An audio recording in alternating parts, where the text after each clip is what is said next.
E aí é importante que a resistência existia. Então, esses escravos se suicidavam, eles não cumpriam ordens que recebiam e eram açoitados por isso, eles eram assassinados. Aliás, eles assassinavam seus senhores, eles fugiam e rebelavam-se.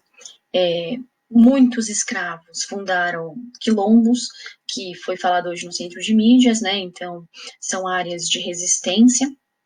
O maior deles foi Palmares, que hoje fica no estado de Alagoas, e em São Paulo a gente também teve um que se chamava Jabaquara, que foi fundado no século XIX, porque a gente tem o ciclo do café, né, em São Paulo, e aí a gente vai ter grande quantidade de escravos nessa região. Então a gente vai ter um quilombo como resistência.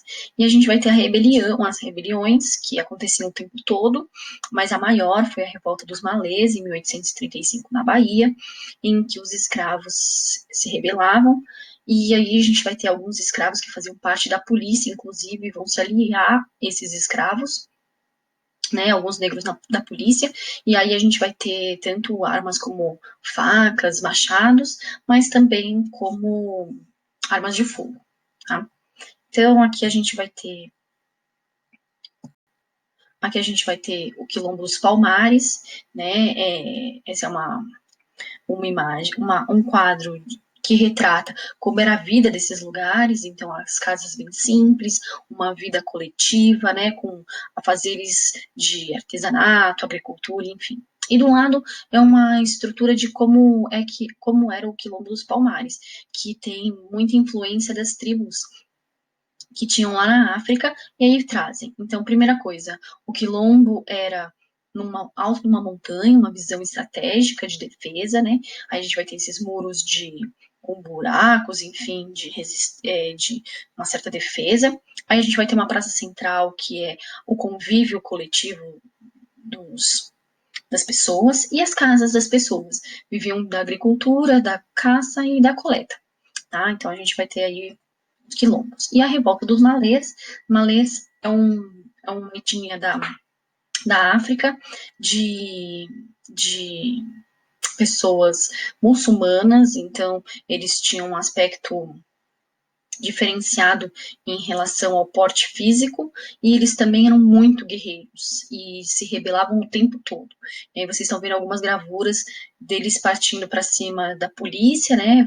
É uma revolta que vai ser um massacre o exército do Império vai fazer um massacre contra essas pessoas, mas eles assassinaram muitos senhores.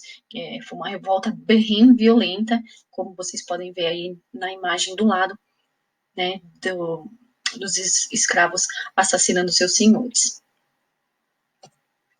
E hoje, isso é importante, a gente pode pensar em alguns ativistas e em alguns textos que vão mostrar algumas coisas importantes para nós. E a primeira é essa filósofa, que é a Djamila Ribeiro. Ela diz que somos um país que nunca aboliu materialmente a escravidão. Então, a afirmação dela é o quê?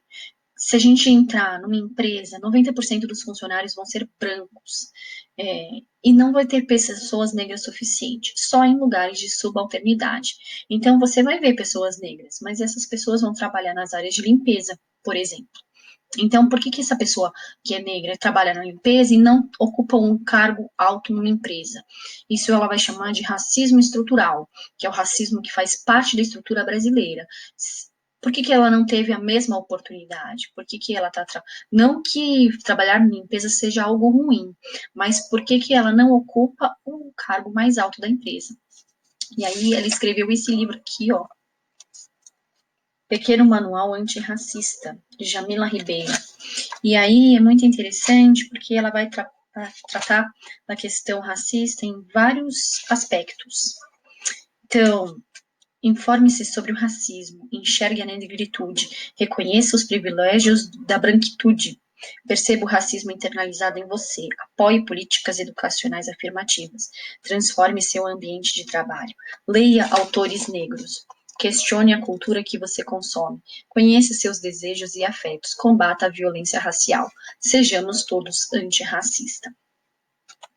E aí, para vocês saberem um pouco quem é ela é ela nasceu em Santos em 1980, é mestre em filosofia política pela Unifesp, que é a Universidade Federal do Estado de São Paulo. Ela é colunista da Folha de São Paulo e foi secretária adjunta dos Direitos Humanos e Cidadania do município de São Paulo. Ela coordena a coleção Feminismos Plurais. É autora de livros. Os livros foram publicados na França e vão ser publicados em espanhol e em italiano. Ela atua no grupo Promotoras Legais Populares, que formam lideranças femininas em periferias do estado de São Paulo, e participa da formação de juízas e juízes visando mudar o olhar judicial sobre a população negra. Em 2018, ela integrou a lista das 100 pessoas negras mais influentes do mundo. Em 2019, ela recebeu do governo francês o título de personalidade do amanhã e ganhou um prêmio holandês por defesa dos direitos humanos e da justiça social. Ela já foi conferencista e convidada para fazer palestras em várias cidades do mundo, como Madrid, Paris, Barcelona, Berlim, Londres, Nova York, Cidade do Cabo e dezenas de cidades por todo o Brasil. Então, ela é uma ativista negra, uma mulher negra, e ela vai falar sobre racismo estrutural. A ONU também fez esse ano um memorial, né? E todo 25 de março ela se comemora e se reflete e fazem reflexões sobre o Dia Internacional em memória das vítimas da escravidão. E aí falaram, colocaram aí uma fala importante. O racismo é a razão pelo qual, fora da África, os descendentes de africanos são frequentemente os últimos na fila de assistência de saúde, educação, justiça e oportunidades. Então, quando a gente pensa na cadeia, né, nas cadeias, por que tem mais negros do que brancos? Quando a gente pensa na saúde e no sistema, né, nosso sistema público de saúde, a gente pode pensar por que a gente vai ter mais negros no sistema de saúde nosso, do SUS, ou em relação às nossas escolas, em relação às oportunidades. E pensando nisso, em números. Então, a taxa de analfabetismo, que são pessoas que não sabem ler nem escrever, é mais que o dobro entre negros do que brancos. Então, por que essas pessoas não sabem ler nem escrever? Né? Por que é maior em negros? Foi porque eles não tinham escolas? Ou porque tiveram que abandonar as escolas? Então, essa é a reflexão importante. O rendimento médio dos trabalhadores negros é inferior ao dos brancos. Então, o salário médio do preto é bem menor que a do branco. Por que isso acontece? Racismo estrutural. A maioria das crianças em situação de trabalho infantil é negra. Então, o que faz com que 63% das crianças que foram encontradas trabalhando em 2016 eram negras? Por que elas não estão em escola e por que elas estão trabalhando? Qual é a condição delas de pobreza? Por que a maior parte dos pobres são negros? O desemprego entre branco é menor. Então, se tem uma vaga de emprego e tem duas pessoas com a mesma oportunidade, só que uma delas é branca e a outra é negra, o branco vai ser contratado. Isso é uma questão de racismo estrutural. Em tempos de pandemia, a taxa de mortos em decorrência do coronavírus em nosso território é superior entre os negros. Então, quando a gente pensa, por que o negro não tem a mesma qualidade em relação à saúde do que o branco, né? Ou se tem acesso à saúde? Então, as questões sanitárias, porque quem tem melhores condições sanitárias, né, no Brasil. E aí a gente pode pensar em relação à pandemia, do que nós estamos vivendo e por isso que nós estamos tendo essa aula assim. Né? E vítimas de homicídios também é maior entre as pessoas de cor preta, que corresponde a 75% dos assassinatos do país. Então, quando a gente pensa nas pessoas que são assassinadas no Brasil, e a gente pensa, por exemplo, na polícia, né? A polícia para uma pessoa branca e uma pessoa negra da mesma maneira? Não, a gente sabe disso. Então, a gente pode pensar em relação aos assassinatos. Aí teve um movimento importante de Vidas Negras Importam, e aí eu queria deixar a reflexão que morre um jovem negro no Brasil todos os dias, mas nem todos os dias tem manifestações. Quando morreu o George Floyd lá nos Estados Unidos, aí começou um monte de manifestação aqui no Brasil. É importante, ele morreu de uma forma brutal por um policial branco, mas quantos jovens nossos não morrem, quantas pessoas negras no Brasil morrem da mesma maneira? E ninguém fica sabendo, ou melhor, não tem manifestação nenhuma, a não ser da comunidade que morreu esse jovem. Então, é importante a gente saber que acontece lá fora, é ruim? É, mas acontece aqui dentro o tempo todo, e a gente não está se manifestando o tempo todo. E aí? Isso é racismo estrutural. E aí tem um poema que eu quero ler para vocês, que é para a gente concluir essa reflexão da aula de hoje, e que é importante da gente pensar muitas das coisas que estão acontecendo. Não é uma fatalidade, não acontece por acaso, não é por engano, não foi sem querer, não é por pressão, não foi legítima defesa, não foi um erro, é assassinato. É o mesmo racismo que assassina com 111 tiros jovens pretos que comemoravam uma vaga de emprego.